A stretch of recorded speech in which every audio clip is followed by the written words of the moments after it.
Un vegan qui cherche à rajeunir et dépense 2 millions de dollars par an pour finalement ressembler à un cadavre. Enfin, ceux qui ont fait des vidéos avec lui ont trouvé un nom plus poétique en l'appelant le vampire. This is like the vampire cave. This is the vampire cave. Oh damn, okay. Et vous verrez après pourquoi finalement ça lui va très bien. Sérieusement, qui s'est dit en le voyant, waouh, mais quelle est cette santé resplendissante? Il va sûrement pouvoir me donner le secret de la vie éternelle. Je crois que à peu près personne s'est dit ça. Et je vous ai demandé quel âge vous lui donnez. En moyenne, vous lui trouviez un peu plus vieux que ce qu'il est réellement. Mais surtout, personne ne lui donnait 31 ans comme il prétend avoir rajeuni d'après ses calculs biologiques. Il se compare même avec les jeunes de 18 ans. Become 18 years old. Alors faites attention les filles, il arrive pour vous séduire.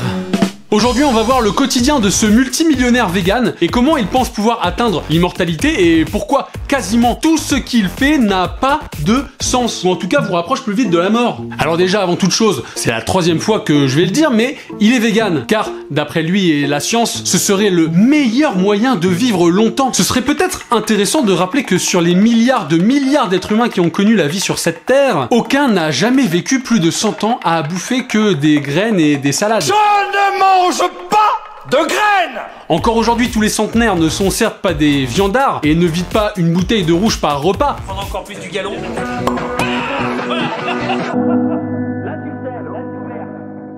Mais ils mangent bien leurs petits morceaux de viande. Pour vous donner le meilleur exemple, les habitants d'Okinawa au Japon sont parmi ceux qui ont le plus de centenaires au monde dans leur population. Et ils ont un mode de vie très sain, mais aucun d'eux n'est végétarien. A l'inverse, les pays avec les plus faibles consommations de viande sont aussi bien souvent ceux avec la plus faible espérance de vie. Et puis même si je devais mourir demain à cause d'un steak de trop, je préfère ça à passer le restant de mes jours à manger comme lui, des bouillies et des salades. Vous voulez voir la réaction des gens quand ils goûtent That is so good. Et c'est pas fini parce qu'il boit son huile d'olive comme du sirop pour la toux.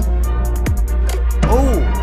Et chose qui ne semble choquer personne, il prend un laxatif tous les matins pour faciliter son transit. En théorie, si tu ne manges que des bouillies et des salades, je crois que ton transit est déjà nettoyé. C'est dommage que dans ses vidéos lifestyle, il ne nous partage pas le moment où il repeint ses toilettes. How the heart ages is different than how the lungs age, and how the lungs age is different than how the brain. Alors j'avoue que j'ai menti juste avant. Il ne mange pas que des bouillies et des salades. La majorité de son régime alimentaire consiste en des compléments alimentaires. Et il en prend 111 par jour. Mais ne vous inquiétez pas, il les répartit tout au long de la journée. Le matin au réveil, c'est seulement 60, 61 avec l'huile d'olive en sirop pour la toux. Oh. Toi, là, tu vas au supermarché faire tes courses toutes les semaines. Bah lui, c'est chez le pharmacien et il y va avec un caddie. Dans sa maison, il a une pièce dédiée à toutes ses pilules de la taille moyenne d'un appartement parisien. Donc si tu te comportes comme si tu étais malade, à tout le temps prendre des cachets, faut pas s'étonner de ressembler à un malade. C'est pas juste pour être méchant que je dis ça, et je suis d'ailleurs pas le seul à le critiquer. Mais 2 millions de dollars pour ressembler à un méchant dans un film qui veut l'élixir d'immortalité, Bah personnellement c'est pas pour moi. Et puis quand on voit son évolution, à part qu'il a minci, ça donne pas trop envie. Certes, on n'a pas tous eu la chance d'avoir une tête et un corps de rêve à la naissance. Mais si tu vas voir un professionnel de santé qui est censé t'expliquer comment vivre longtemps et qu'il ressemble à ça, ou à ça, lui c'est un docteur en longévité. C'est aussi crédible que demander à ce mec des conseils pour bien dormir. Ou encore à lui pour gagner un 100 mètres aux Jeux Olympiques. Je peux vous trouver plein de célébrités qui font plus jeunes. Et puis je suis désolé mais il triche. Il prétend avoir rajeuni jusqu'à quasiment 30 ans mais il fait plein de chirurgie esthétique donc tu sais pas à quoi il ressemblerait réellement juste avec ses bouillies et ses cachets. Entre le visage inexpressif, les cheveux teints et la barbe qu'il s'est passé au laser sûrement pour faire disparaître les poils blancs, le mec il utilise tellement son laser que sur toutes ses vidéos tu trouves des rougeurs sur son corps. Et quand il est pas rouge, il est blanc.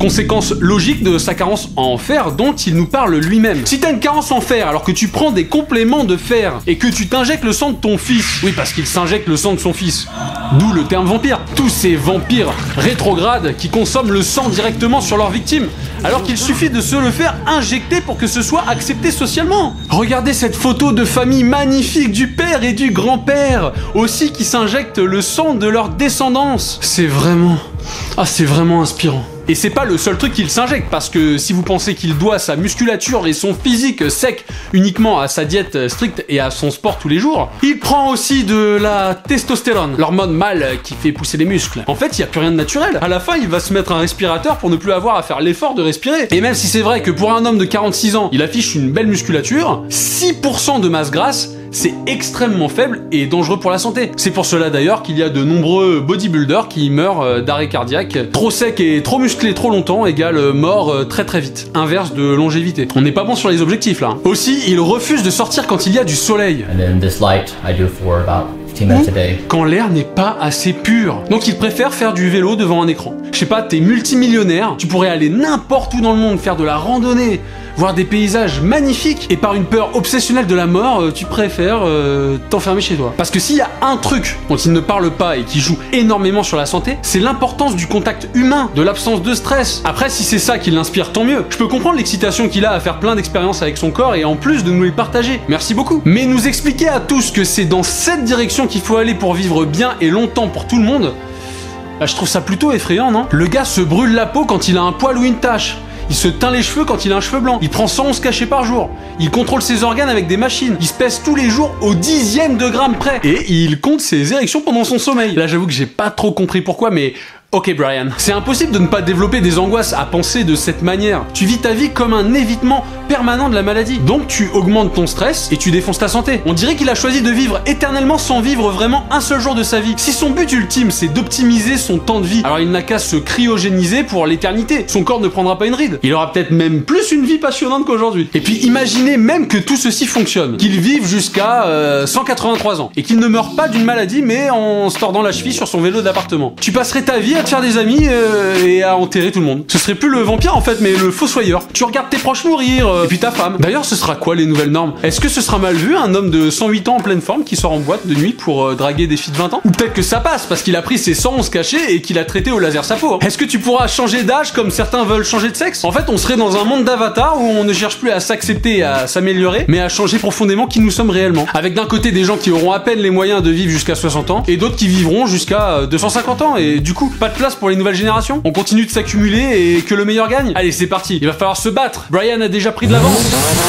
J'espère que vous avez passé un bon moment. Et si vraiment vous êtes intéressé à l'idée d'explorer en profondeur les facteurs de longévité pour améliorer votre espérance de vie et surtout prendre connaissance de tous les mensonges courants qui sont admis comme des vérités communes sur ce sujet en particulier, bah, c'est quelque chose sur lequel je travaille depuis des années avec de nombreuses références scientifiques. Et je vous propose donc un livre que vous pouvez précommander sur mon site en version écrite et audio. Et il vous sera livré aussi avec une vidéo analyse sérieuse et complète du mode de vie de Brian Johnson. Lien dans la description là. C'est là? Ouais, là. Attendez. Là, ici. En attendant, prenez soin de vous et on se revoit dans une prochaine vidéo. Tchuss. Bye bye. Aloha.